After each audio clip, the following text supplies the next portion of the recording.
It's 7:30. Good morning, I'm Ian Crouch with Hunter News. There are calls for dog education classes to be part of the school curriculum in the wake of last weekend's dog attack at Valentine. An 8-year-old girl lost her right hand after she was bitten by an Alaskan Malamute when she put her hand under a fence to pat it. A canine behavioural expert has told the Herald children need to be shown all dogs have the potential to become aggressive and they should ask the owner before touching a dog. Police are stepping up their investigation into the disappearance of a Gateshead man earlier this year. Detectives have formed a strike force amid fears Christopher Daunt may have been murdered. Sergeant Dave Rose says the 27-year-old hasn't been seen or heard from in 5 months. Christopher Daunt, 27, was last seen in the North Lambton area on Sunday the 29th of March this year. Police were alerted when he failed to return to his Gateshead home and could not be located or contacted. Serious concerns are held for his welfare as his disappearance is deemed to be out of character. Detectives from Lake Macquarie Local Area Commander formed Strike Force Retractor to investigate his disappearance, which is being treated as suspicious. A large number of children at risk of significant harm in the Hunter, New England area still aren't getting face-to-face checks with child protection caseworkers. The latest figures show more than 13,000 children are considered at risk, but barely a third are actually being seen, despite the region having a full contingent of 304 caseworkers, the highest level in years. A downturn in the Hunter's mining industry is being blamed for more people seeking legal aid. Legal aid has seen 148 cases in the last financial year, with the Hunter being one of the largest areas in New South Wales for mortgage defaults. The service can help by negotiating payment plans with lenders for those in financial hardship.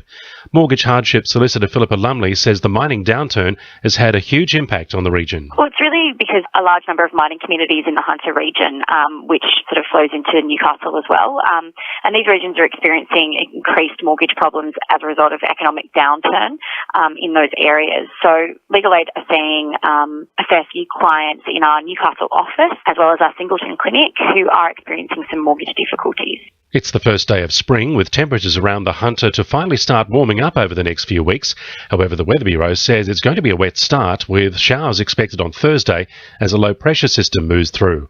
Meanwhile, it looks as though our firefighters are in for a long summer, with predictions of a longer and more severe bushfire season across parts of the country. Researchers say large sections of Western Australia, Victoria and the East Coast can expect to have a higher chance of fires due to below-average rainfall. Labor is calling for more financial support for the region's libraries so they can continue to provide a vital service to the community. The state opposition is urging the government to double the funding allocation from $1.80 per capita to $3.60.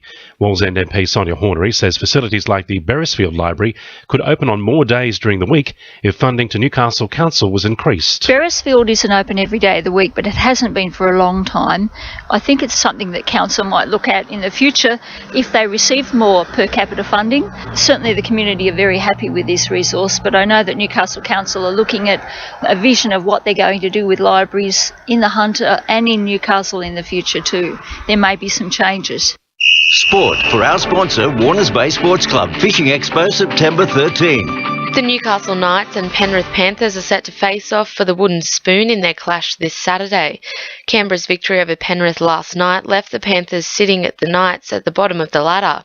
The Red and Blue came away with the win when the sides met earlier this season and are feeling the pressure heading into the game. Meanwhile, South Sydney coach Michael Maguire has been ruled out for the Knights' vacant coaching position, leaving former Dragons mentor Nathan Brown the favourite once again. Former Western Australian fast bowler Daniel McLaughlin has been selected for Newcastle's representative 2020 squad. He's one of 2 new players in the 15-man Newcastle Steel squad selected for the Sydney Grade T20 Cup. And in local soccer, Hunter Sports High, Gateshead and All Saints College St Peter's Maitland will represent the region today in the Bill Turner Cup. That's sport. I'm Georgia Moylan. 2 NURFM News Time 26 to 8.